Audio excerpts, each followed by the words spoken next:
Hello. In this video, we will look into content performance and touch points analysis.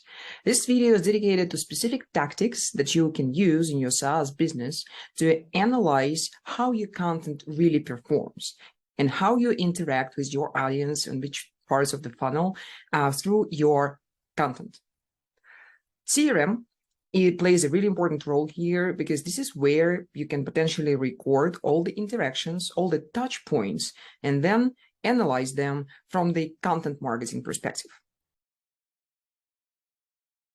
The first question that we would like to tackle is what content actually works for you. It's a little bit tricky to answer unless you employ a couple of really useful metrics that will shed some light on which content drives your funnel and which content moves people down your conversion way. So three things to mention. To make sure that your content works, you need to know which content your users actually see, download, and actually read.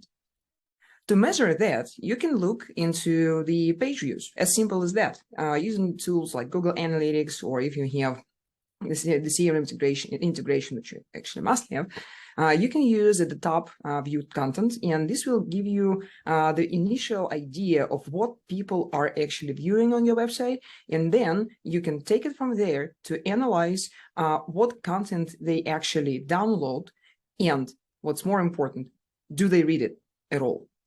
With downloads, it's pretty much simple and straightforward. If you have the gated content, you should be able to track all the downloads. If you have just the PDFs on your website, please make sure that your CRM records the PDF views, and then you will be able to see where those downloads actually appear in your user interaction journey.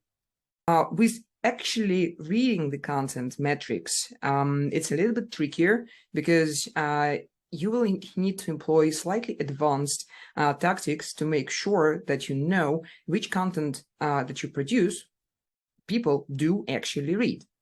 How can you do that? The first technique that you can use is to set up the scroll depth analysis in your Google Analytics or any web analytics tool that you're using. And you will be able then to see the pages which people actually scroll like 25, 50, 75% down, so that you can understand the readability of your content in the depths that people actually go into when reading that. What you can also analyze is the time spent on page, but what's more important in the analysis of the actually readable content is how often do they return to that piece, to that page, to the file, to the PDF. So if you dig a little bit deeper into user behavior and in content interaction analysis, you should be able to identify the bits and pieces of content that people return to. This is a really interesting concept if you look at that, because usually people stop at to viewing like the page views reports. Hey, like they read this, and that. If you add just two little extra layers on that, analyzing the scroll depths and time on page, plus if you look into the returning visitors to that particular page, this should give you enough information to understand which content actually works for you. Another question to tackle to understand how your content works for you as a SaaS business is to see which content actually adds value to your audience. By adding value, I mean the opportunity for you to be helpful, to be informative, and actually establish the authority, establish the expertness, or establish the signals that position your software or your products as the must-have tool for your prospects. How can you measure your content value? You can look at the certain parameters in Google Analytics, for example, like scroll depths and time on page. Those are the top-level metrics easily available. However, you can go a little bit deeper and look into the shares on social media or any other way to share your content.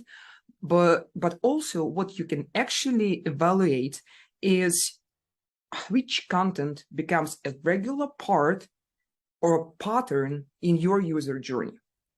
What do I mean by that?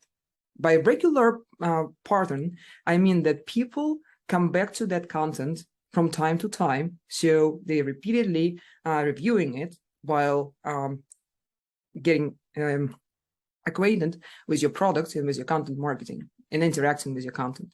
And by pattern, I mean the appearance of certain piece of content within the conversion journey. So if you take all the conversion paths and look into that, you should be able to see which pages participate in that in that path more regularly than others. And this is the clue, and this is one of the best ways to actually see that that particular content adds value to your audience and to you. You should analyze it at scale, of course. You should have enough data to see which particular pages of your website or downloadables or any other format of content drives conversion journey more. However, if you look at the repetitive patterns within the content that participates in the user conversion journey, that would be the best way to understand which content is the most valuable, both for you as the business and for your audience. How can you understand which messages really resonate with your prospects? You can look at a couple of things. First, you can analyze the CTR of all your ads across all the systems that you use, if, of course, the paid ads is a part of your marketing mix.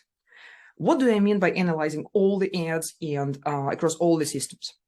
Usually, when it comes to evaluating the pay-per-click campaign's efficiency, you got kind of locked in one or two particular systems, for example, Google Ads and LinkedIn Ads. However, if you have a combination, and if you are doing your paid ads across different platforms, it makes sense to build out a simple report where you will have the channel, the ads or ad ID, and the message that was in the headline or was on your banner, and analyze it at scale, the CTR of those ads. Then you should be able to see which messages actually resonate on which platform more, and you'll be surprised how the pattern usually combines all the systems in kind of one single chunk, where you will see that certain messages across all the platforms give your visitors a trigger. They will just provoke the higher CTR. As easy as that, but the recommendation here is just to combine everything from all of the systems in one particular report and analyze the CTR of those messages to understand which high-level metrics are actually better for which ads. The second part that you can analyze as well is the open rate for the emails that you send. In this case, you should be looking at the headings, so which headings provoke higher email open rate, and you can also look at the clicks, so how exactly people interacted with that email content. However, what is more important is to take it a little bit further and analyze which emails actually trigger further steps in the journey. They cannot be necessarily aligned, so like it should not be like really straightforward in 100% of the cases when somebody sees an email, opens it, clicks, and does some action.